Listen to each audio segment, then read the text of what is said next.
भारतीय दंड संहिता 1860 धारा 34 से पठित धारा 149, 302 और 304 सामान्य आशय को अग्रसर करने में कई व्यक्तियों द्वारा किए गए, जहां एक से अधिक अभियुक्तों पर धारा 149 के साथ पठित धारा 302 के अधीन आरोप लगाया गया हो और उनमें कुछ अभियुक्तों को दोष मुक्त कर दिया गया हो, वहाँ धारा 34 के साथ पठित धारा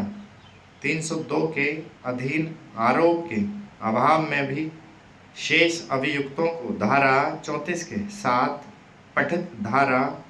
302 और धारा 304 के भाग 2 के अधीन दोष सिद्ध किया जा सकता है। साक्ष्य अधिनियम 1872 धारा 3 साक्ष्य यदि प्रथम इत्तला रिपोर्ट में दिए गए वृत्तांत और अभियोजन साक्ष्यों की परीक्षा में दिए गए वृत्तांतों में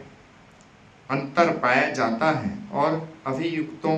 पर लगाए गए स्पष्ट कार्य ओवर्ट एक्ट सिद्ध नहीं हो पाते हैं, तो ऐसी असंतोषजनक साक्ष्य की स्थिति में अभियुक्तों को संदेह का लाभ देते हुए दोष मुक्त किया जा सकता है। वर्तमान अपीलार्थियों अर्थात अभियुक्त से लेकर अभियुक्त तक की विद्वान अपर सेशन न्यायाधीश द्वारा भारतीय दंड संहिता की धारा 34 के साथ पठित धारा 304 भाग 2 के अधीन दोष सिद्ध ठहराया गया है, किंतु उसी मामले में 7 अन्य अभियुक्तों को दोष मुक्त कर दिया गया। अतः विद्वान अपर सेशन न्यायाधीश के निर्णय से व्यथित होकर वर्तमान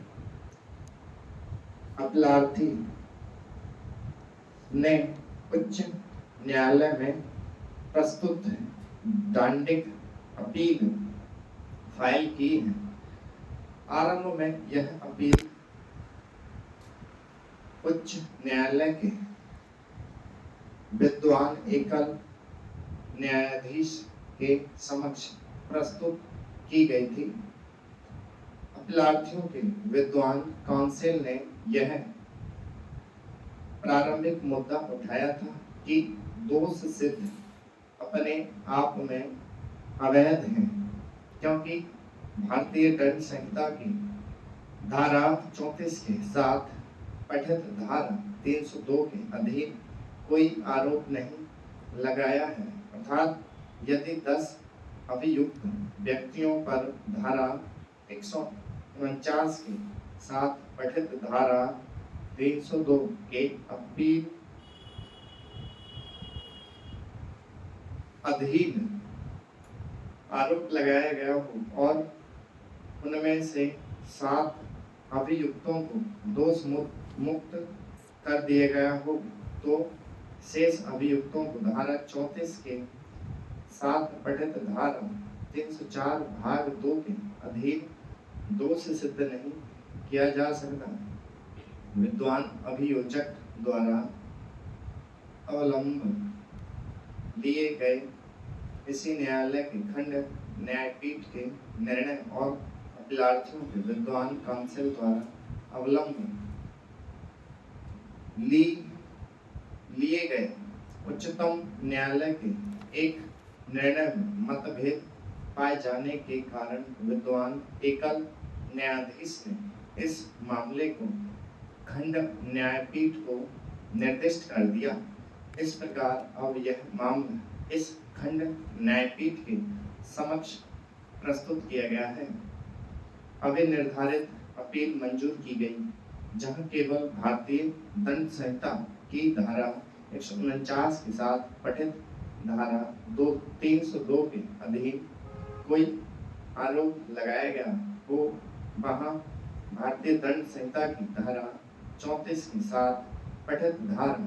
302 के अधीन आरोप के अभाव में भी कुछ अभियुक्तों को भारतीय दंड संहिता की धारा 34 के साथ पठित धारा 302 के अधीन दोष सिद्ध किया जा सकता है। अनेक मामलों में यह अभी निर्धारित किया गया है कि प्रतिकूल प्रभाव के अभाव में भारतीय दंड संहिता की धारा 149 के साथ पठित धारा 302 के अधीन दोष सिद्ध लेखबद्ध करने के लिए कोई विधिक वर्जन नहीं है, भले ही अभियुक्त को भारतीय दंड संहिता की धारा 34 के साथ पठित धारा 302 के अधीन आरोपित किया गया हो। स्टॉप।